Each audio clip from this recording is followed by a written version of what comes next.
Hello, everyone. Welcome back to the English Learning Podcast. I'm your host, Jason. And I'm Julia, your co-host. We're so excited to have you here today. Today, we're diving into a topic that many English learners ask us about: how to speak English fluently. It's something that can feel challenging, but totally possible with the right approach. Absolutely. Fluency doesn't mean speaking perfectly or without mistakes. It means speaking smoothly and confidently enough to be understood easily in everyday conversations. Right, Julia. And in this episode, we're going to talk about what fluency really means, why it can be hard to achieve, and most importantly, practical tips and real examples to help you improve your fluency step by step.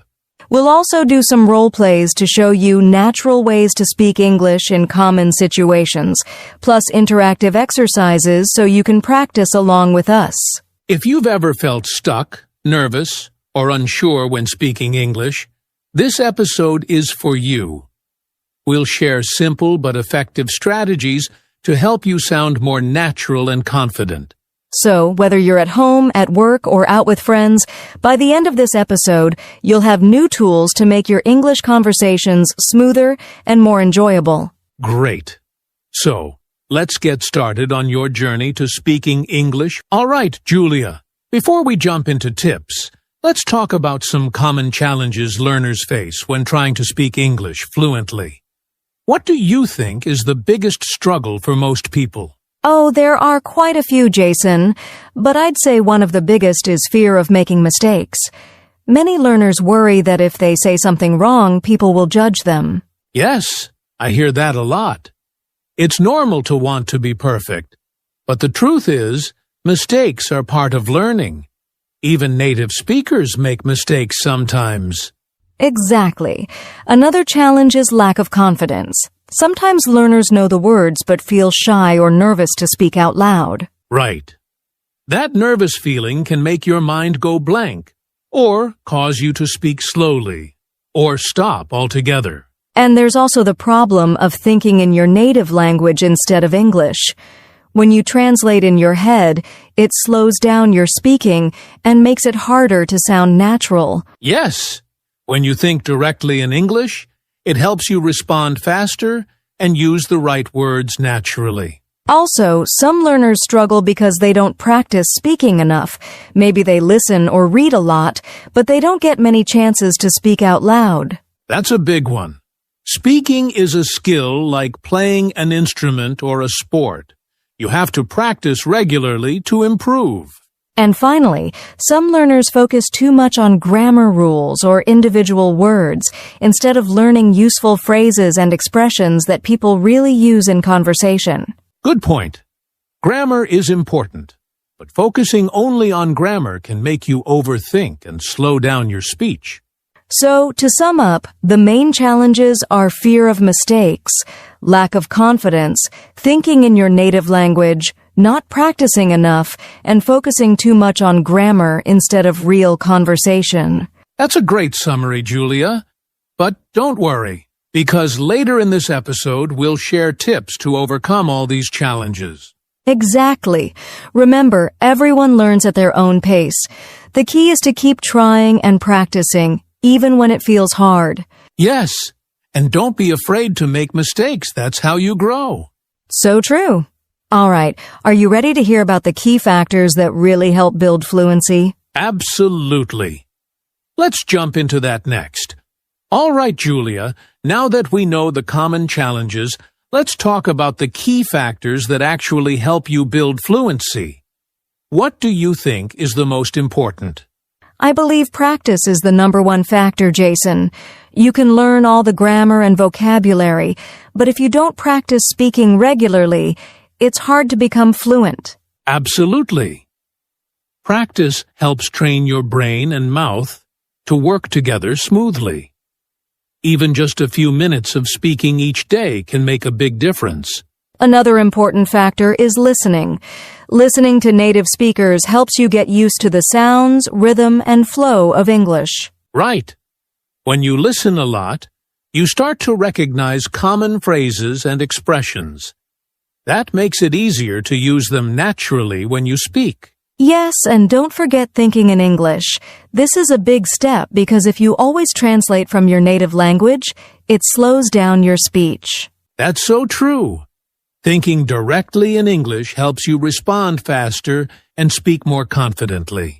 Also, learning chunks or phrases instead of just individual words can really boost your fluency. When you memorize phrases like, "How are you doing?" or "Can I help you?" you don't have to build sentences from scratch every time. Good point, Julia. Phrases are like building blocks. The more blocks you know, the easier it is to speak smoothly. And one more factor. Confidence. It's important to believe in yourself and not worry too much about mistakes. The more confident you are, the easier it is to speak freely. Absolutely. Confidence comes with practice and positive thinking. So to sum up, practice speaking regularly, listen a lot, think in English, learn useful phrases, and build your confidence. That's a great list, Julia. If you focus on these key factors, you'll see your fluency improve step by step. And in the next part of our podcast, we'll show you these ideas in action with some real conversations. Perfect. Let's get into our first role play. All right, Julia. Let's jump into our first role play. Imagine you meet a new friend at a park. I'll be the new friend, and you can be yourself. Sounds fun. I'm ready. Hi, I don't think we've met before. I'm Jason. What's your name? Hi, Jason. I'm Julia. Nice to meet you. Nice to meet you too, Julia. Do you come to this park often? Yes, I try to come here every morning. It's a great place to relax and practice English. That's cool. Are you learning English? Yes, I am. I want to speak fluently so I can talk with more people and travel easily. That's a great goal. How do you practice speaking English? I listen to podcasts, watch videos, and try to speak with friends. Sometimes I even talk to myself. Haha, that's a good idea. Talking to yourself can help you practice without pressure. Exactly. And I try to learn useful phrases and use them in conversations. That's smart. So, what's your favorite English phrase right now? I like "How's it going?" because it's casual and easy to use with friends. Nice. I'll use that one too. Well, Julia, it was great talking with you. Thanks, Jason. It was nice meeting you. See you around. That was a simple, friendly conversation that anyone can practice. Notice how we used short sentences and common phrases like, "What's your name?" and "How's it going?" Yes, and the flow was natural with pauses to think, but no long breaks. This is the kind of speaking you should aim for. Right. It's okay to take a moment before answering, but keep the conversation moving. Great! Up next, we'll break down some of the useful phrases from this role play. All right, Julia, let's talk about some useful phrases we used in that role play with a new friend. These are great to know and practice because you'll hear and use them all the time. Yes. The first phrase is, "I don't think we've met before." It's a polite way to introduce yourself when meeting someone new. Right. It's softer than just saying, "We haven't met." It shows friendliness and starts the conversation nicely. Next is, "Do you come to this park often?" This is a common way to ask if someone visits a place regularly. It's a good way to find common interests. Exactly. You can change it to other places too, like, "Do you come to this cafe often?" Or "Do you visit this library often?" Another phrase is, "Are you learning English?" It's a simple question, but important because it shows interest and invites the other person to talk about themselves. Yes, and following that, "How do you practice speaking English?" is a great way to learn about someone's study habits and share tips. We also used "How's it going?" That's a very casual way to ask, "How are you?" It's friendly and common in everyday conversations. It's perfect for informal chats with friends or people your own age. And finally, "See you around" is a casual way to say goodbye when you expect to meet again sometime. Right. It's less formal than goodbye, but warm and friendly. So, by learning these phrases, you get comfortable speaking English naturally without worrying about grammar too much. Exactly. Try to memorize these phrases and use them in your daily conversations. And remember, it's okay to pause and think before you speak. Practice makes perfect. All right, next we'll show another common real-life situation with a new role play. Can't wait. Let's go. All right, Julia. For our next role play, let's imagine you're in a new city and need to ask someone for directions. I'll be the person you ask. Sounds good. I'm ready. Excuse me, could you please help me? I'm looking for the city library. Do you know where it is? Sure. The city library is not far from here. Walk straight down this street for 2 blocks, then turn left at the traffic light. Okay. Walk straight for 2 blocks, then left at the traffic light. Got it. After you turn left, you'll see the library on your right. It's a big building with glass windows. Thank you so much. How long does it take to get there? It should take about 10 minutes on foot. Great. Thanks again for your help. You're welcome. Have a nice day. You too. Bye. That was a helpful conversation. Notice how I used polite phrases like, excuse me, and could you please help me, to be polite and respectful. Yes, and the directions were clear and easy to understand. With simple steps like walk straight, turn left, and you'll see. Exactly. When you ask for help or directions, it's good to repeat the instructions to make sure you understand. That's right. And don't forget to thank the person. It makes the conversation friendly and positive. Perfect. Up next, we'll share some tips on how to sound more natural when speaking English. Let's do it. All right, Julia. Now that we've seen some real conversations, let's talk about how to sound more natural when you speak English. What do you think is one key tip? I think one important tip is to pay attention to your intonation. That means the rise and fall of your voice when you speak. Exactly. English isn't just about words. It's about how you say them. Intonation helps show your emotions and makes your speech more interesting. For example, when you ask a question, your voice usually rises at the end, like, are you coming? See how my voice goes up? Yes. And when you make a statement, your voice usually goes down at the end, like, I'm coming. That helps listeners understand your meaning. Another tip is to focus on rhythm and stress. English words have stressed syllables, and sentences have important words that get more emphasis. Right. For example, in the sentence, I want to go to the store, the words want, go, and store are stressed because they carry the main meaning. That's why it's important not to pronounce every word with the same emphasis. It makes your English sound more natural and easier to understand. Also, don't be afraid to pause sometimes. Natural speakers pause to think or to give the listener time to understand. Yes, pausing helps you speak clearly and avoid rushing. It's better than speaking too fast and making mistakes. Lastly, try to link words together smoothly.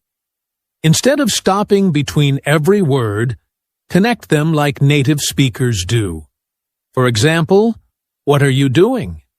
Sounds like watch doing? Great tip.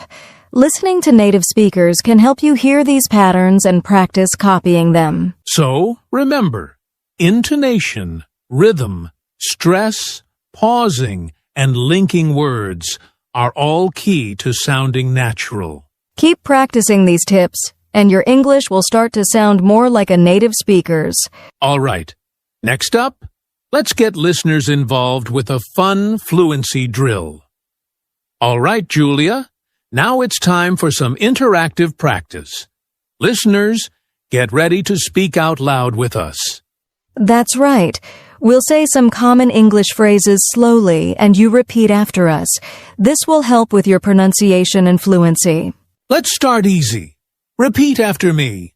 How are you? Great. Now say it again, a little faster. How are you? Nice. Here's another one. What's your name? Try saying it with a natural rhythm. What's your name? Now this one is very useful. Can you help me? Repeat it again, but sound polite. Can you help me, please? Here's a longer phrase. Repeat after us. I'm learning English to speak fluently. Say it slowly first. I'm learning English to speak fluently. Now try it a bit faster. Like a natural conversation, I'm learning English to speak fluently. Awesome. Remember, practice like this every day will help your fluency a lot. Exactly. Keep repeating and don't worry about mistakes. All right, listeners, keep practicing with us and soon you'll feel more confident speaking English. Great job, everyone. Up next, we have a special challenge for you. All right, Julia, now it's time for our listener challenge. Yes, this challenge is simple but powerful. We want you to speak English out loud for at least 1 minute every day. That's right. Just 1 minute. Talk about anything you like. It could be your day, your plans, or what you're thinking about. The important thing is to practice speaking regularly. Even 1 minute a day builds your confidence and helps your brain get used to English. If you're nervous, don't worry. Start by speaking slowly and using simple sentences. It's okay to make mistakes. You can even record yourself and listen later. This helps you notice areas to improve and track your progress. Remember, consistency is key. Doing a little bit every day is better than doing a lot only once in a while. So, start your 1 minute speaking challenge today. We believe in you. And if you want, share your progress with us on social media using the hashtag EnglishFluencyChallenge. We'd love to hear from you. All right, let's keep going. Up next, some final thoughts and motivation to help you stay on track. Well, Julia, we've covered a lot today about how to speak English fluently. Before we finish, let's remind our listeners of the most important points. Definitely, Jason. First, fluency doesn't mean perfection. It's about speaking smoothly and confidently, even if you make mistakes. Right. Don't let fear of mistakes stop you from practicing. Every mistake is a step forward in your learning. And remember to practice regularly. Whether it's listening, speaking, or repeating phrases, consistency is what builds fluency. Thinking in English and learning useful phrases will help your speaking sound more natural and easier. Don't forget to focus on your confidence, believe in yourself, and celebrate your progress, no matter how small.